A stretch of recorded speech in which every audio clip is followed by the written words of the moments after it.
Until now, we have been defining our grid system using only column class, which allow us to generate different columns which look similar on all the devices. But what if you want our column or our div to have to span different columns on different devices? And how we can achieve that is by introducing this prefix that we saw in the this table. So for example, let's say we want our div to be shown on a single column in extra large device. Then what we do is we add this class col-xl-1. So this way this div on an extra large device will always span a single column. But if we can also add multiple classes to allow the same div to act differently on different devices. For example, on large devices this div will span 3, on medium it will span 6, on small it span 8, and on the extra small it will span 11. So this way we can define different configuration. Of course, we don't have to specify all the configuration. For example, let's say we skipped the medium M6. So then what it will do is on small devices and medium devices it will span whatever is defined as small. So for example, if small is 8, then even on the medium it will span 8 columns, but as soon as it will go into the large section then it will span 3. So whatever is missing there, it will automatically take up the value which is defined for a smaller device. So that's why, for example, that's what we see here. So for example, if you define a column, for example, for a specific device, then on all the above devices it will span the same amount of column. For example, if we say column MD6 only, then on medium device it will span 6, but also on the large and extra large devices. But on the smaller devices, then it will span the whole screen automatically, unless there is another configuration. Let's say we also add col LG4, then what it will do is on medium device it will 6, but as soon as it will enter a large device, or when it is shown on a large device, it will span 4 columns only. And similarly on extra large device it will still span 4, but below medium it will span the whole screen, so the whole 12 column. This is how the configuration works in Bootstrap. So that's why, for example, if you specify col 6, so it is the extra large or extra small device, then it will span always 6 throughout the all the upper devices. This way you can configure your devices and configure your divs to look differently on different screens. So let's try to adjust our kind of application. What we want to do right now is that on medium devices and above, we want our application to look like to span 4 columns, but below medium device we want it to span full width. So what we did was we add col MD4. Similarly, the lower so the main section, which contain 2 columns, people's column and the course column, we want on medium device to span 3 and 9, but on extra large device we want it to span 4 and 8. So let's see this in a live action. This way we will be able to understand. So we replace this code from here to here. Now we have our new code, and then if we see it, let's see here. Now let's open our developers console to see. Now what we did was, what we wanted, let's take step by step. So the first activity, we defined that on the activity this one, so we defined col MD4. So on medium devices and above it will be spanning 4 columns, but below it will span the whole screen. So if we try to reduce the size, I think medium is around 900 something, or 800. Now as soon as we go below 760 something, so we go below medium devices, our activity columns are now spanning full width, but our as soon as we go above, they are spanning always 4 columns.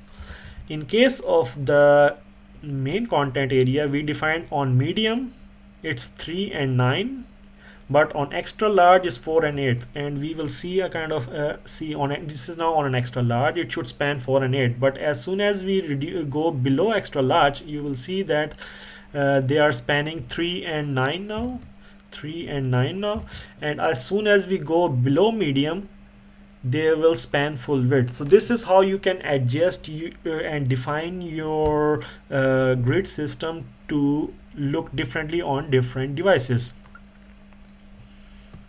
Okay, moving on. So we are able to now have some responsiveness in our project. Now, of course, there are additional classes available to you so that you can do align and different specify different parameters of the content within your columns. So for example, if you want to do a kind of alignment, so they are available. So for vertical alignment, there are different classes available that you can always attach. For example, if you want your columns to be in the center, you can define align items center. So what they will do is, if you define if the row has a specific height, then the column will always be available in the center. Similarly, you can have a start and end, which allows you to align all the columns at the start or at the end. So these are the classes that you have to assign at the row level, because then it will affect all the columns.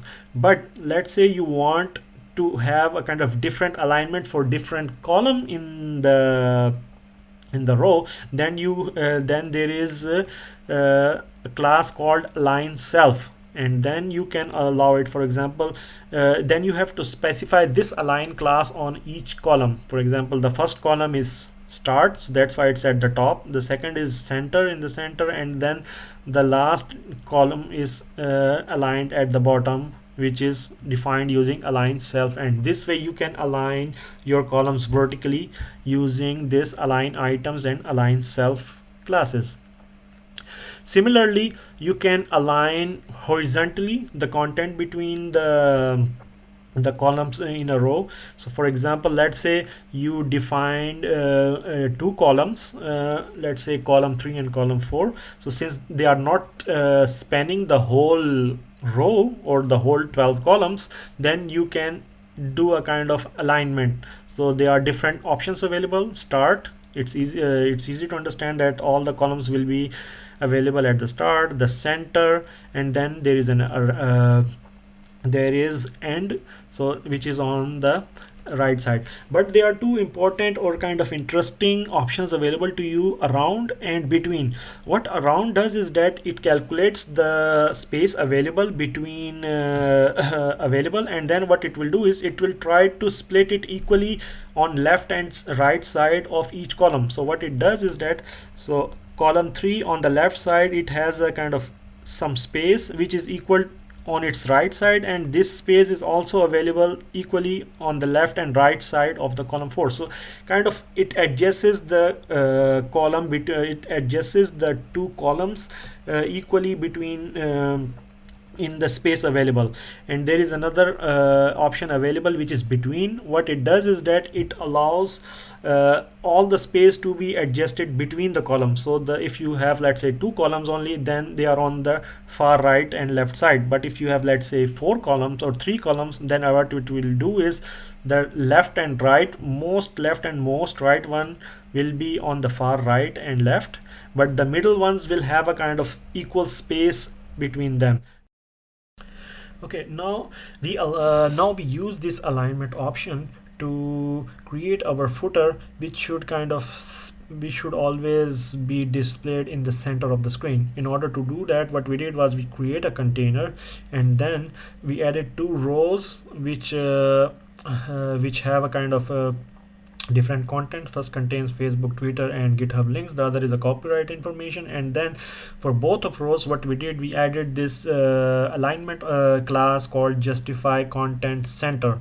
What it will do is it will force the content to be displayed in the center. For example, if we try to copy this in our code after the main, then what it will do is, let's refresh, and then you can see that it is always, it is displayed in the center even if we display it in the different devices.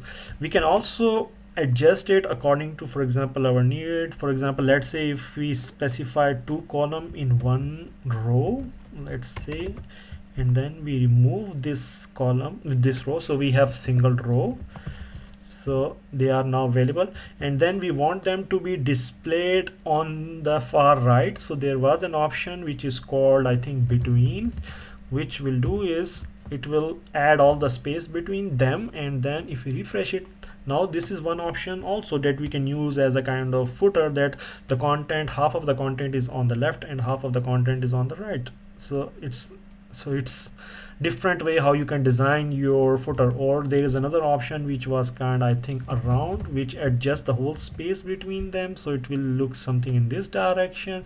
So depending upon your requirement, you can use different alignment method to come up with your required arrangements. So moving back to our old things, so yes, like this. So with this you will be able to do different alignment in your project.